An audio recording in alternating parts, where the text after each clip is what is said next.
ইলিশের উৎপাদন বাড়াতে ২ মাস মাছ ধরা বন্ধ থাকায় কাজ থাকছে না চাঁদপুরের প্রায় ৫০,০০০ জেলের, যে কারণে অভাব, অনটন আর অনিশ্চয়তার মুখে পড়েছেন তারা। এনজিও থেকে নেওয়া ঋণের কিস্তি পরিশোধে তাদের কপালে দেখা দিয়েছে চিন্তার ভাঁজ। তবে নিষেধাজ্ঞার সময় তালিকাভুক্ত প্রত্যেক জেলেকে ৪০ কেজি করে ভিজিএফ এর চাল দেয়া হচ্ছে। আলামিন ভূঁইয়ার তথ্য ছবিতে প্রতিবেদন। পদ্মা মেঘনার নদীর মাছ ঘিরেই চাঁদপুরের জেলেদের জীবন জীবিকার চাকা ঘোরে। ২ মাসের নিষেধাজ্ঞা আসায় এখন সেখানে শুনশান নিরাপত্তা। জেলেরা বলছেন এবার ভরা মৌসুমে পদ্মা মেঘনার ইলিশ কম থাকায় অনেকেই দেনার দায়ে জর্জরিত। এরই মধ্যে আবার ইলিশ ধরায় নিষেধাজ্ঞা চলে আসায় দিশেহারা হয়ে পড়েছেন তারা। ২ মাসে ফেলান কি ভাই, আজারে খাইতে পারে, কি করবো, এছাড়া তার ফলন নাই। এই ২ মাস তো আমাদের আসলে চলার মতো এমন কোনো ব্যবস্থা নাই, আর ঋণ তো অবশ্যই আছি।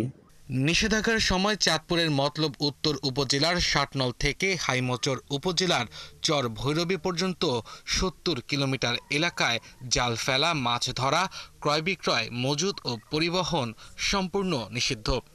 আমরা তো জাল উড়িয়ে এলাম, কিস্তির ঝামেলা আছে, সাররা করে তালা সবাই তো আর কিস্তি চালাইতে পারবো না। এটা যে আমার করে কোনো একটা ব্যবস্থা করে, যে সহযোগিতা চাল টাল দেয় এটা নিয়মিত পাইলে জেলেরা মনে না কিছু নগদ সহযোগিতা পাইলে আরো উৎসাহী মনে করেন না কিছুটা অর্ধ আরো ভালোই। নিষেধাজ্ঞার সময় জেলেরা খাদ্য সহায়তার চাল পাবেন। নিবন্ধিত ৪০,০০০ পাঁচ জেলেকে ৪ কিস্তিতে ১৬০ কেজি করে চাল দেবে সরকার। জেলেদের কষ্ট লাঘবের জন্য সরকার আমাদের যে ভিজিএফ কর্মসূচি চালু আছে এবং প্রতি মাসেই ৪০ কেজি হারে চাল পায়। আপনারা জানেন যে ২ মাস মাছ ধরা বন্ধ থাকে, কিন্তু তারা চাল পায় ৪ মাসের। ইলিশের উৎপাদন বৃদ্ধির লক্ষ্যে ও নদীতে জাটকার নিরাপদ বিচরণ নিশ্চিতে ২০০৬ সাল থেকে মার্চ এপ্রিল এই ২ মাস নদীতে সব প্রকার মাছ ধরা নিষিদ্ধ করে সরকার। আব্দুল আল মামুন, ৭১।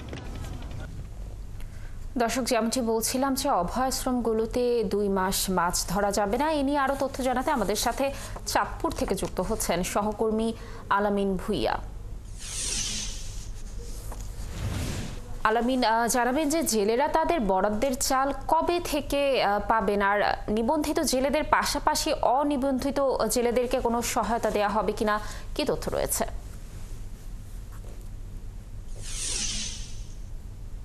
এলাকার ৭০ কিলোমিটার অবস্থান এলাকায় প্রায় ৪৪,০০০ জেলে রয়েছে। এই ৪৪,০০০ জেলেদের মধ্যে নিবন্ধিত ওই ৪৪,০০০ জেলের মধ্যে প্রায় ৪০,০০০ জেলে খাদ্য সহায়তার আওতায় আসবে। আর এই যেই খাদ্য সহায়তার হিসেবে যেই চাল পাওয়ার কথা, অর্থাৎ ৪০ কেজি করে গত ফেব্রুয়ারি থেকে, অর্থাৎ ফেব্রুয়ারি, মার্চ, এপ্রিল এবং মে মাস, এই ৪ মাস ১৬০ কেজি চাল পাওয়ার কথা। বাট এখন পর্যন্ত তারা কোনো ধরনের চাল পায়নি। এটা তাদের জন্য একটা দুশ্চিন্তার কারণ হয়ে দাঁড়িয়েছে যে এই যে ২ মাস নিষেধাজ্ঞা শুরু হয়ে গেল আজকে থেকে। তো এই নিষেধাজ্ঞার সময় তারা যথাসময়ে চাল পায়নি এবং কবে নাগাদ পাবে এই বিষয়ে কোনো নিশ্চয়তা নেই তাদের। তারা বলছেন যে আর যেই ৪০ কেজি চাল সেটাও পর্যাপ্ত না, ২৫ থেকে ৩০ কেজি ম্যাক্সিমাম চাল তারা পান বলে দাবি করেছেন জেলেরা। আর এই ৪৪,০০০-এর মধ্যে যে ৪০,০০০ জেলে এরাই শুধুমাত্র এই সহায়তার আওতায় আসবে, আর বাকি যারা আছেন তারা কেউ ওই সহায়তার আওতায় আসবেন না। আর এই চাল না পাওয়ার যে অনিশ্চয়তা, এটার সাথে আরো যুক্ত হয়েছে ঋণের কিস্তি। অর্থাৎ সরকার সবসময়ই এই নিষেধাজ্ঞার এই সময়টাতে সংশ্লিষ্ট এনজিও এবং ঋণ দানকারী প্রতিষ্ঠানকে চিঠি দেয় জেলা প্রশাসক মহোদয়। চিঠি দিয়ে যেন বলা হয় যেন এই ২ মাস নিষেধাজ্ঞা, এই ২ মাস যেন কোনো ধরনের ঋণের কিস্তি আদায় করা না হয়। বাট জেলেদের দাবি হচ্ছে যে কখনোই তারা এটা মানেন না। অর্থাৎ যখন এই নিষেধাজ্ঞা চলে তখনও তারা এই এই কিস্তি আদায় করেন। তো যার ফলে তারা আসলে অতিরিক্ত চাপে পড়ে যান এবং কেউ হয়তো এই নিষেধাজ্ঞাটা মানতে পারেন না। অর্থাৎ যেহেতু পরিবারের একটা চাপ থাকে, ভরণ পোষণের একটা বিষয় থাকে, তো তারা সেটি নিশ্চিত করার জন্য এবং ঋণের কিস্তি দেওয়ার জন্য তারা বৈধ এবং অবৈধভাবে তারা মাছ ধরেন এবং জীবিকা নির্বাহের চেষ্টা করেন। তাদের দাবি হচ্ছে যে যখন এই নিষেধাজ্ঞা চলবে শুধুমাত্র চিঠিতে সীমাবদ্ধ না থেকে পুরো সময়টা, অর্থাৎ এই ২ মাসের যে নিষেধাজ্ঞার সময়, এই পুরো সময়টাতে যেন তারা চাল যেটা পান সেটা যেন পায়।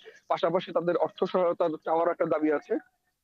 অর্থ সহায়তা চাওয়ার একটা দাবি উঠেছে। তারা বলছেন যে শুধুমাত্র চাল নয়, সাথে অর্থ সহায়তা দেয়া এবং শুধুমাত্র এই যে কিস্তি পরিশোধ না মানে কিস্তি না নেওয়ার যে নিষেধাজ্ঞার বিষয়টি থাকে সেটি কাগজে না রেখে বাস্তবে তারা দেখতে চান যেন তারা এই কিস্তিটা যেন না দেয়।